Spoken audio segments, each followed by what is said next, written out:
à Dieu. Alléluia. Que le Seigneur notre Dieu vous bénisse et qu'il vous fortifie. Rendons culte à notre Dieu. Père éternel, nous voulons te dire merci de nous donner l'occasion de nous présenter devant toi. Merci pour ta grâce. Merci pour, Seigneur notre Dieu, nos cœurs que tu façonnes jour après jour. Merci pour, Seigneur notre Dieu, notre entendement également que tu façonnes tout notre être entre tes mains. Nous te prions de nous amener à être semblables à ton Fils bien-aimé. Parle à nos cœurs, enseigne-nous, éduque-nous. Et bénis, Seigneur, toutes ces personnes qui nous suivent. Apaise-nous et amène-nous, Seigneur notre Dieu, à demeurer dans ta voie. Le chemin est étroit. Au nom de Jésus-Christ, notre Seigneur et Sauveur. Amen. Que notre Dieu soit glorifié, qu'il vous garde dans le creux de ses mains. Et surtout, vous qui traversez des moments difficiles, sachez que notre Dieu est vivant, il est fidèle. Romains chapitre 4, Romains chapitre 4, le verset 17 jusqu'au verset 21. Romains chapitre 4. Je t'ai établi Père d'un grand nombre de nations. Il est notre Père devant celui auquel il a cru. Dieu qui donne la vie aux morts et qui appelle les choses qui n'existent, qui ne sont point comme si elles étaient. Espérant contre toute espérance, il crut en sorte qu'il devint Père d'un grand nombre de nations selon ce qui lui avait été dit, telle sera ta postérité. Et s'enfaiblit dans la foi. Il ne considéra point que son corps était déjà usé, puisqu'il avait près de 100 ans et que Sarah n'était plus en état d'avoir des enfants. Il ne douta point par incrédulité au sujet de la promesse de Dieu, mais il fut fortifié par la foi, donnant gloire à Dieu. Verset 21. Et ayant la pleine conviction que ce qu'il promet, il peut aussi l'accomplir. Amen. C'est pourquoi, verset 22, cela lui fut imputé à justice. Amen, amen, amen. Que Dieu bénisse sa parole. Bien-aimés frères et sœurs, voici l'histoire pathétique d'Abraham, le père de la foi. Nous savons tous comment Dieu a appelé Abraham, comment Dieu s'est révélé à Abraham, comment Dieu a parlé à cet homme qui ne connaissait pas le Seigneur, qui n'était pas un enfant de Dieu, on peut le dire ainsi, mais qui a entendu la voix du Seigneur. Dieu voulait traiter une alliance avec Abraham. Il dit à Abraham, pars de ta patrie, de ton pays, de ta famille. Abraham a obéi. Vous comprenez? En Genèse chapitre 12, Abraham obéit. Même s'il ne l'a pas fait totalement en son temps, parce qu'il avait un homme de sa famille avec lui, son neveu Lot. Mais Abraham a obéi à Dieu, il est parti sans savoir exactement où il allait. Il a obéi et c'est pourquoi la Bible dit de lui qu'il est le père de la foi. Comprenez? Et Dieu a fait la promesse à Abraham que ta postérité sera grande. Ta postérité aura pour héritage tout ce territoire. Mais quand Abraham obéissait à Dieu, frères et sœurs, messieurs, dames, Abraham n'avait pas d'enfant.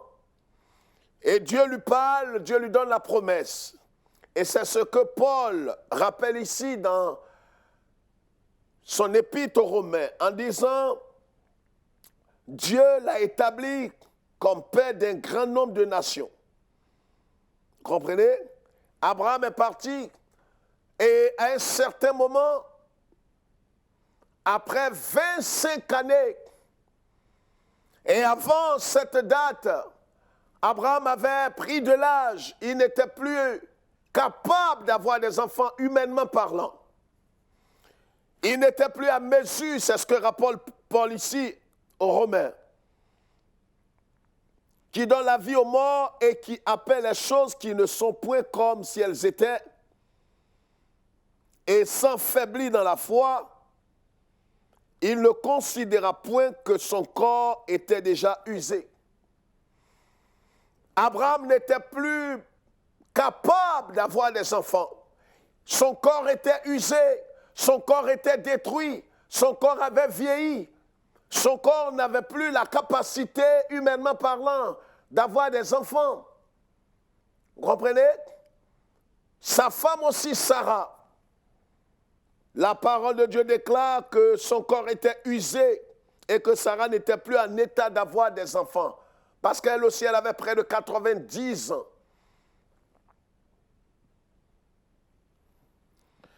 Le thème que je voudrais partager humblement avec vous, avec cette histoire, je l'ai intitulé « Persévérer malgré l'impossibilité ». Vous m'avez bien saisi, « Persévérer malgré l'impossibilité ». Messieurs, dames, nous sommes à un moment important de notre vie. Vous savez tous que vous pouvez venir à Jésus comme Abraham est venu à Dieu.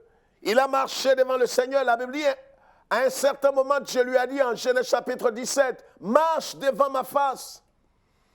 Abraham a obéi à Dieu. Abraham a sacrifié véritablement sa patrie, sa famille. Il a quitté sa maison, la maison de son père. Il est parti pour obéir à l'Éternel Dieu. Peut-être que c'est votre histoire aujourd'hui. Vous êtes désemparés, désespérés, parce que certainement que l'on vous a dit, venez à Jésus. L'on vous a dit, venez à Jésus et tout ira mieux pour vous. Vous êtes venus, vous êtes convertis et vous attendez depuis des années, vous ne voyez pas venir quelque chose de probable à l'horizon. Peut-être que vous attendez un enfant comme Abraham attendait un enfant. Et vous ne voyez pas la chose venir. Et vous êtes désespérés, certainement dans ce laps de temps. Vous êtes tombés sur des aventuriers qui vous ont dit, donnez-nous de l'argent, s'aimer dans notre ministère et on va prier pour vous, vous allez avoir des enfants. Vous avez donné de l'argent, ils ont prié pour vous. Vous avez été à des retraites spirituelles, vous avez rencontré des prophètes illuminés. Vous avez trouvé ces bishops ou archevêques ou peut-être des papes évangéliques. Ils ont prié pour vous. Vous attendiez avoir quelque chose, mais rien à l'horizon. Vous comprenez? Persévérer malgré l'impossibilité. Quand tu regardes ta situation, humainement parlant, tu te dis, ça ne vaut plus la peine de servir Dieu. Ça ne vaut plus la peine de suivre le Seigneur. J'ai travaillé, j'ai craint Dieu, j'ai donné à Dieu, j'ai sémé dans l'œuvre de Dieu. Je n'ai rien retrouvé, je n'ai rien gagné. On ne donne pas pour gagner. Vous comprenez ce que je veux dire? Pourquoi? Parce que beaucoup étaient mal enseignés, mal instruits, mal éduqués spirituellement parlant. Parce que certains vous ont dit, venez donner. Et vous allez voir combien de fois Dieu va vous donner un retour. Oui, quelque part, c'est vrai, mais ce n'est pas pour cela que nous donnons à Dieu. On ne donne pas à Dieu comme des commerçants qui donnent pour recevoir quelque chose en retour. Nous donnons à Dieu par amour. Nous donnons à Dieu parce qu'il nous a sauvés, il nous a aimés le premier. Ce n'est pas juste pour recevoir que nous donnons, mais nous donnons par amour pour Dieu. Persévérer malgré l'impossibilité. Vous êtes en prison, abandonné de tous. Et vous savez que peut-être votre avocat vous a dit, vous n'allez plus jamais sortir. Les juges vous ont dit que vous êtes condamné à vie. Peut-être que vous êtes à l'hôpital et vous nous suivez, vous dites à l'intérieur de vous-même, qu'est-ce que cet homme encore raconte? Parce que les médecins vous ont donné leur verdict. Ils vous ont dit que cette maladie va vous emporter. Ils vous ont dit que cette maladie est incurable. Mais ce qui est incurable avec les hommes est curable avec Dieu. Ce qui est impossible avec les hommes est possible avec Dieu. Vous comprenez? C'est pourquoi vous n'avez pas le droit de désespérer. Persévérer malgré l'impossibilité. Vous savez qu'il y a un mur devant vous. Vous voyez véritablement un mur devant vous, devant votre vie, devant votre foyer, devant votre vie professionnelle, votre ministère. Vous savez qu'il y a une limite que vous ne pouvez véritablement franchir. Mais le Seigneur vous dit que c'est lui qui est le Dieu Tout-Puissant. Abraham était désespéré. Abraham n'avait plus de solution humainement parlant parce qu'il avait près de 100 ans. Il n'avait pas d'enfant encore, surtout le fils de la promesse. Qu'est-ce qui va se passer? Son épouse, Sarah, avait aussi 90 ans. Et la Bible souligne qu'elle ne pouvait plus enfanter. Mais vous savez ce qui est bien, c'est que Abraham s'est ressaisi. La première attitude qu'a eu Abraham, c'est ce que nous devons avoir. La Bible dit au verset 18, « Espérant contre toute espérance ». Voici l'attitude que nous devons avoir. Si réellement vous êtes né de Dieu, si réellement vous avez l'Esprit de Dieu, si réellement le Saint-Esprit rend témoignage à votre esprit que vous êtes enfant de Dieu, pas juste une dénomination, pas juste une religion, pas juste votre nom dans un régime d'église, rien contre cela, mais ce n'est pas l'essentiel. Pas simplement parce que vous avez levé votre main quand un prédicateur de renom a prêché. Pas parce que vous avez été baptisé, vous imitez les langues à l'église. Mais est-ce que vous avez le témoignage du Saint-Esprit que vous êtes né de Dieu? Si c'est le cas, alors faites comme Abraham. La première attitude que vous devez développer, c'est d'espérer contre toute espérance. Quand il n'y a plus d'espoir, vous devez continuer de croire Dieu.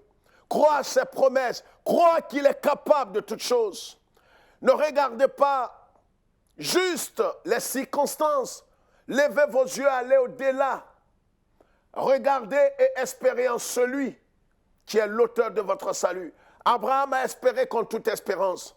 Ça veut dire que là où personne n'a espéré, Abraham a continué d'espérer. Pourquoi? Parce qu'il a dit en lui-même que Dieu est capable de donner la vie aux morts. Alléluia. Alléluia, alléluia, alléluia. Frère, quand Abraham croyait cela, il n'avait pas d'antécédent, il n'y avait pas d'exemple, il n'y avait pas de modèle avant Abraham, qui croyait que Dieu pouvait donner la vie aux morts. Vous comprenez? Aujourd'hui, nous avons le témoignage. Même dans notre âge, nous voyons comment Dieu donne la vie aux morts. Il y a eu des ressuscités, des hommes qui sont morts, que Dieu a ramenés à la vie par la puissance de Jésus-Christ. Nous avons vu comment notre Seigneur lui-même est mort et le troisième jour, il a assujetti la mort et le séjour des morts. Nous avons vu comment le Seigneur lui-même a ressuscité Lazare, son ami, qui était mort et cela faisait 4 jours. Abraham a cru que Dieu a le pouvoir de donner la vie aux morts. Frères et sœurs, messieurs, dames, quel est votre problème? Quelle est votre préoccupation? Qu'est-ce que le Seigneur n'est pas capable de faire? C'est pourquoi je vous en supplie par les compassions de Dieu. Persévérez malgré l'impossibilité. Continuez de croire à Dieu. Continuez de mettre votre confiance en Dieu pour les promesses qu'il vous a faites. Pas des promesses que vous avez piochées dans la Bible. Mais Dieu vous a fait une promesse. Dieu vous a dit qu'il va agir dans votre vie. Dieu vous a dit ouvertement qu'il va vous guérir, qu'il va vous délivrer, qu'il va vous mettre au large. Continuez de croire à Dieu. Persévérez dans la foi en Dieu. Malgré ce mur, malgré cette montagne. N'a-t-il pas dit à Zorobabel, qui es-tu devant Zorobabel, tu seras aplani? Vous comprenez? Si Jésus a ressuscité Lazare d'entre les morts, et si lui-même, notre Seigneur, a triomphé de la mort, qu'est-ce qui peut résister à notre Dieu? C'est pourquoi je vous en supplie par les compassions de Dieu. Ne laissez pas l'ennemi vous distraire et détruire votre espérance en Dieu. Peut-être que les gens vous ont dit que votre cas est désespéré. Ils vous ont fait tout ça de prière. Certains même sont allés jusqu'à dire que vous êtes maudits. Voilà encore une autre théologie. Comment est-ce que quelqu'un qui est en Christ, lavé par le sang de Jésus, et qui est devenu une nouvelle création, selon 2 Corinthiens 5, 17, peut-il encore être maudit? Quelle idiotie et quelle bassesse. Et cette doctrine-là, on en raffole parmi les évangéliques. On voit quelqu'un qui est né de nouveau, qui a l'Esprit de Dieu, à moins qu'il ne soit pas de Dieu, à moins qu'il soit un hypocrite, un pharisien, qui à l'extérieur comme un homme converti, il a tout en place, bien habillé, l'extérieur qui paraît comme un tombeau blanchi. Mais à l'intérieur, c'est de la pourriture, à moins que ce soit un hypocrite. Mais si réellement il est né de nouveau et il a l'Esprit de Dieu en lui, comment un tel homme, une telle femme peut-il être maudit ou être maudit? Vous comprenez? L'apôtre Paul, par le Saint-Esprit, dit en Romains chapitre 8, il n'y a plus de condamnation, il n'y a plus de jugement, il n'y a plus de malédiction pour ceux qui sont en Christ. Certains sont allés jusqu'à vous dire que c'est terminé, vous êtes maudits, il n'y a plus d'espoir pour vous. Hein, c'est le cordon ombilical de votre mère. Je ne sais pas où on tire ces doctrines de démons. C'est votre cordon, le cordon ombilical de votre maman, de votre mère, de votre père, de votre grand-père. Mais à la fin, vous allez monter jusqu'à Adam. Et qui a créé Adam, c'est Dieu. Vous allez délivrer Dieu un jour, dans vos bassesses. Vous allez chercher à délivrer Dieu parce qu'en vérité, le père d'Adam, c'est qui? C'est Dieu lui-même. Et une fois que vous arrivez à Dieu, vous allez tomber sur... Vous arrivez à Adam, vous allez tomber sur Dieu. Parce que c'est une affaire d'aïeul. Soyez intelligents. Ne tombez pas dans les bassesses. Vous allez chercher à délivrer Dieu un jour. Vous comprenez, frère? Voilà ce que la Bible dit. La Bible dit qu'Abraham a espéré contre toute espérance. Continuez de croire Dieu. Continuez de croire Dieu, même si votre prophète vous a dit qu'il n'y a plus d'espoir. Vous continuez de croire. C'est pourquoi lisez la Bible vous-même. Lisez la parole de Dieu. Ne vous fiez pas au pasteur. Examinez tout ce que le pasteur, le prêtre, le prophète, l'archevêque dit. Si ce qu'il dit n'est pas écrit dans la Bible, rejetez sa parole. Rejetez sa parole. Abraham a espéré contre toute espérance. C'est la première chose qui nous intéresse là. Il a espéré contre toute espérance. Et nous devons le faire. Il a cru en sorte qu'il devint père d'un grand homme. Voyez, Dieu ne l'a pas favorisé comme ça. C'est parce qu'Abraham a cru que Dieu a honoré sa foi. La première chose, c'est d'espérer contre toute espérance. C'est de continuer de faire confiance à Dieu. C'est de continuer de croire Dieu et ses promesses. Vous comprenez? C'est d'espérer malgré l'impossibilité.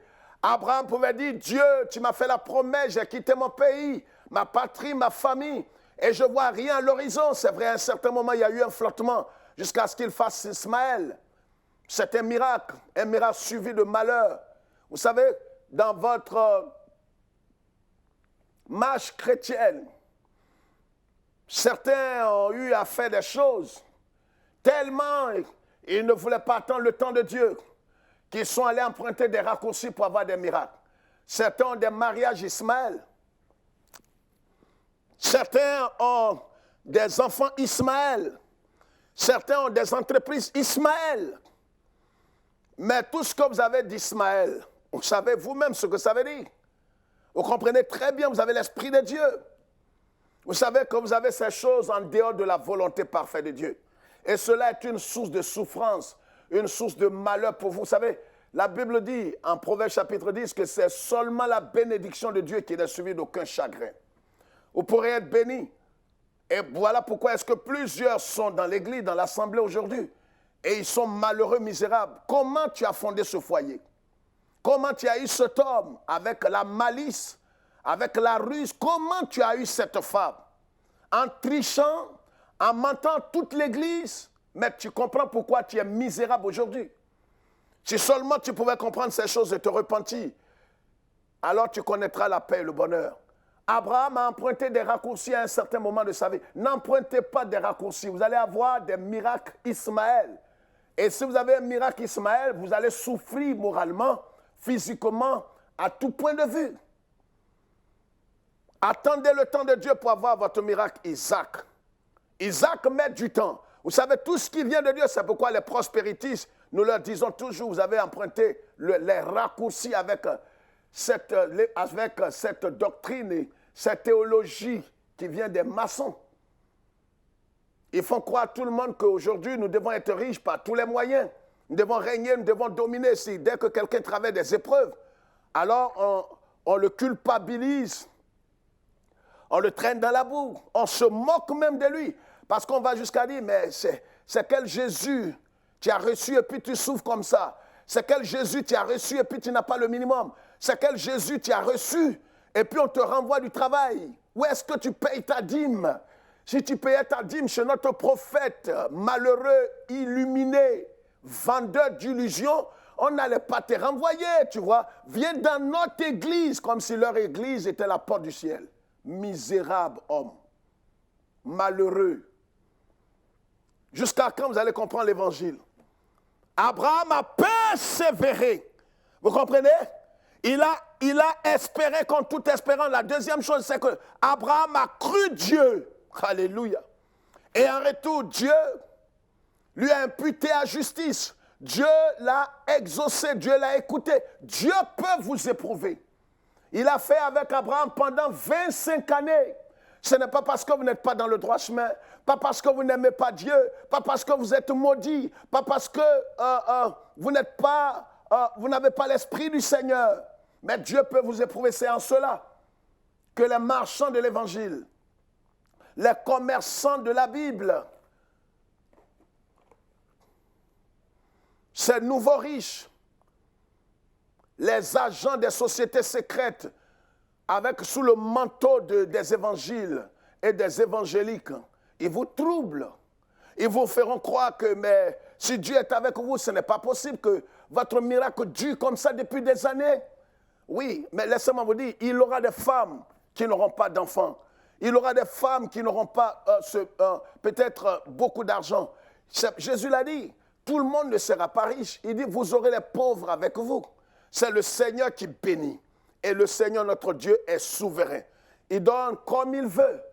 Il donne comme il veut. Vous comprenez? Il donne comme il veut. Vous ne pouvez pas dire, non, ce n'est pas possible que Dieu ne donne pas ceci. Dieu, tu ne peux pas te permettre de ne pas donner un enfant à cette femme. Est-ce que vous entendez parler? Vous croyez que vous parlez à votre pasteur vendu? Vous parlez à qui là? Vous parlez à Jésus, notre Seigneur et notre Dieu? Il est souverain, il donne comme il veut. Il est souverain, il est le Dieu amour. Il sait pourquoi il donne. Et il peut ne pas donner. Cela ne veut pas dire qu'il ne vous aime pas. Vous comprenez? C'est pourquoi, frères et sœurs, Abraham a cru et Dieu a honoré sa foi. La Bible dit une chose importante ici. Parlant d'Abraham, il dit, et sans faiblir dans la foi. Troisième élément important, il n'a pas faibli dans la foi. Ne faiblissez pas. N'abandonnez pas la foi parce qu'on peut continuer d'aller à l'église et faiblir dans la foi. Ça veut dire qu'on ne croit même plus Dieu. On ne croit plus les promesses de Dieu. On ne croit plus le Seigneur. On ne marche plus conformément à la parole du Seigneur. Parce qu'on se dit, Dieu nous a trahis. On se dit, mais si le Seigneur est vivant, pourquoi j'ai perdu mon frère, j'ai perdu ma femme, j'ai perdu mon père, j'ai perdu ceci. Pourquoi est-ce que Dieu a permis toutes ces choses? Il y a des choses dont on n'aura pas la réponse ici-bas. Vous comprenez? Quand vous suivez le Seigneur, cela ne veut pas dire, même quand vous craignez Dieu, cela ne veut pas dire que Dieu va vous exempter de toutes ces souffrances, de toutes ces épreuves. Il est le Dieu tout-puissant. Il a éprouvé Abraham. La Bible dit, Abraham n'a faibli dans la foi. Même quand il savait que son corps était usé. Vous comprenez? Il ne douta point, verset 20, par incrédulité au sujet de la promesse de Dieu. Quatrième élément. Il ne douta point par incrédulité. Ne doutez pas, n'écoutez pas les chants des sirènes. N'écoutez pas tout ce qui vous est raconté pour douter. N'écoutez pas ces choses pour que l'incrédulité soit fondée dans votre cœur. Bien-aimés frères et sœurs, vous tous qui nous suivez, qui êtes en contact avec nous, persévérez malgré l'impossibilité. C'est vrai qu'humainement parlant, les hommes vous ont dit, même les chefs religieux, peut-être même que des gens vous ont abandonné et vous ont dit que votre cas est impossible et que vous êtes la cause, c'est vous qui détruisez. Des gens ont dit à la femme d'un pasteur dans une église il y a 20 ans en arrière, c'est toi qui manges tes enfants, c'est pourquoi tu es stérile. Et qui est-ce qui lui dit ça? Une brebis que le pasteur et son épouse ont hébergée. J'ai été écœuré. Je leur ai dit, gardez la foi. Ne désespérez surtout pas. Vous savez, ces paroles-là sont fréquentes aujourd'hui. Des pasteurs, des chrétiens, des gens qui vont vous dire des choses inacceptables pour vous pousser à bout. Parce que vous avez craint Dieu, vous êtes mariés dans le Seigneur, dans la chasteté, vous n'avez pas d'enfants. Parce que vous servez le Seigneur et c'est Dieu qui vous a appelé. Vous n'êtes pas venu servir Dieu parce que vous avez besoin d'argent. Mais vous servez Dieu avec le cœur honnête. Mais votre ministère n'est pas peut-être comme les autres et vous ne voyez pas le monde venir. Gardez la foi et regardez à Jésus. N'ayez pas une ambition démesurée. Regardez à Jésus, que sa volonté soit faite dans votre vie. Persévérez malgré l'impossibilité. La Bible dit que Dieu a honoré la foi d'Abraham et par Isaac aujourd'hui tout Israël est fondé. Gardez la foi, que Dieu vous bénisse et que le Seigneur vous fortifie. Si vous êtes en train de traverser des moments compliqués, impossibles, renvoi, mort, stérilité, cancer, prison, et vous avez aujourd'hui un problème, vous ne savez à qui parler, sachez que vous avez des frères partout. Vous pouvez nous appeler après cette émission. Nos frères qui sont à Kinshasa, préparez-vous. Dieu vous fait grâce. L'équipe de l'MTV sera très bientôt, dans quelques heures, dans vos murs. Mobilisez-vous comme un seul peuple, car Dieu vous fait la grâce de recevoir l'équipe. Et ce sera pour une bonne nouvelle. Que Dieu nous bénisse et que Dieu se souvienne d'Israël, de Jérusalem, capitale éternelle et indivisible. Nous vous aimons, mais le maître de la moisson vous aime plus que tout. Shalom.